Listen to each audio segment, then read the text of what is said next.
suite de notre feuilleton consacré aux législatives. Ce soir, nous nous arrêtons sur la troisième circonscription du département. De politique, il est question à présent puisque nous retrouvons notre série consacrée aux législatives. Nous sommes désormais à 10 jours du premier tour et ce soir, Lisa Lemaguet nous présente la troisième circonscription du département. La troisième circonscription d'Ille-et-Vilaine s'étend sur 7 cantons, à l'ouest du département, de Saint-Main-le-Grand au sud jusqu'à Combourg au nord. Un territoire qui compte près de 115 000 habitants pour près de 82 000 électeurs. Le 10 juin prochain, ils devront choisir entre les 12 candidats en lice. Marcel Rogemont, le député socialiste sortant, quitte cette circonscription pour conquérir la nouvelle 8e. Alors qui, pour lui succéder? Direction le marché de Passé où ce matin-là, 3 candidats ont investi les lieux à quelques mètres d'intervalle. François André, conseiller général et élu à la ville de Rennes, est le candidat pour le Parti socialiste. Il se présente pour la toute première fois à une élection législative avec l'appui du député sortant. C'était un choix difficile à faire pour Marcel Rogemont. Il l'a fait en m'associant de près et surtout on a anticipé les choses. Pendant des mois et des mois, je l'ai accompagné déjà dans les communes qui composent cette circonscription.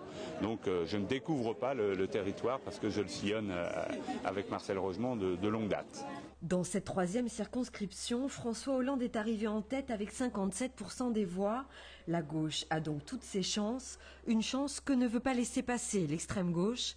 Yannick Nadessan, jeune élu à la ville de Rennes et candidat pour le Parti communiste et le Front de gauche, est lui aussi en pleine campagne. Ce n'est pas bon pour la démocratie d'avoir un parti qui a l'ensemble des pouvoirs entre ses mains. Je ne suis pas pour le parti unique. Je pense qu'il faut une gauche qui représente l'ensemble de ses diversités et qui sait se rassembler pour faire avancer des choses concrètes pour le changement. Sourire aux lèvres et poignée de main en série, Philippe Rouault est une figure politique bien connue des Passéens. Ancien maire, désormais premier adjoint, il est lui aussi conseiller général. Le candidat pour l'UMP connaît très bien ce territoire et privilégie le terrain en multipliant les réunions publiques à la rencontre des habitants. C'est important d'aller à la rencontre de la population et vous avez vu les sujets ici à Passé. Inquiétude sur la suppression de l'école le mercredi matin de la part des mères de famille, inquiétude des commerçants avec une éventuelle augmentation importante des cotisations du régime social des indépendants.